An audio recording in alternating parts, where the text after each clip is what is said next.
சங்கீதம் 30 அதனுடைய 11வது வசனம், என் புலம்பலை ஆனந்த களிப்பாக மாற பண்ணினீர். என கண்பான தேவ பிள்ளைகளே, நீங்கள் புலம்பிக் கொண்டிருக்கிறீர்களா? உங்க வாழ்க்கையில எனக்கு ஏன் புலம்பல் வருகிறது என்று சொல்லி நீங்கள் அழுது கொண்டிருக்கிறீர்களா? இந்த நாளிலும் கூட நான் வாசித்ததான இந்த வசனத்தின் மூலமாய் கர்த்தர் உங்களுடைய புலம்பலை ஆனந்த களிப்பாக மாற பண்ண போகிறார்.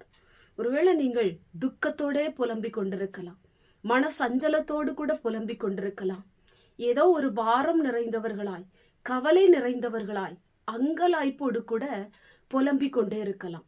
புலம்பலே நித்தம் உங்க வாழ்க்கையிலே நடந்து கொண்டிருக்கலாம்.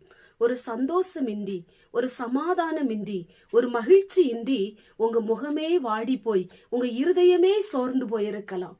இந்த நாளிலும் கூட ஆண்டவர் அவைகளை எல்லாம் ஆனந்த களிப்பாக ஆண்டவர் மாற்ற போகிறார். அன்னாள் போய் புலம்பினாள், அழுதாள், துக்கப்பட்டாள், வேதனைப்பட்டாள், சஞ்சலம் அனுபவித்தாள், மன துயரம் அடைந்தாள். ஆனால் அவள் ஜெபித்து காத்திருந்த பொழுது அவளுடைய புலம்பலை கர்த்தர் மகிழ்ச்சியாய் மாற்றினார். இந்த நாளிலும் இந்த வார்த்தையை கேட்டுக்கொண்டிருக்கிற எனக்கு அன்பான தேவ பிள்ளையே, நீ எதையெல்லாம் அழுது புலம்பிக் கொண்டிருக்கிறாயோ அதிலே ஒரு மகிழ்ச்சியை தரப்போகிறார், ஒரு களிப்பை நீங்கள் பெற்றுக்கொள்ள போகிறீர்கள். கண்களை மூடி ஜெபம் பண்ணுவோம்.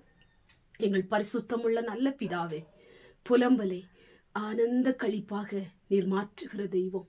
உடைய பிள்ளைகள் அனுதினமும் புலம்பிக் கொண்டிருக்கலாம், நித்தம் உங்க சமூகத்துல அழுது ஜெபத்துல புலம்பிக் கொண்டிருக்கலாம்.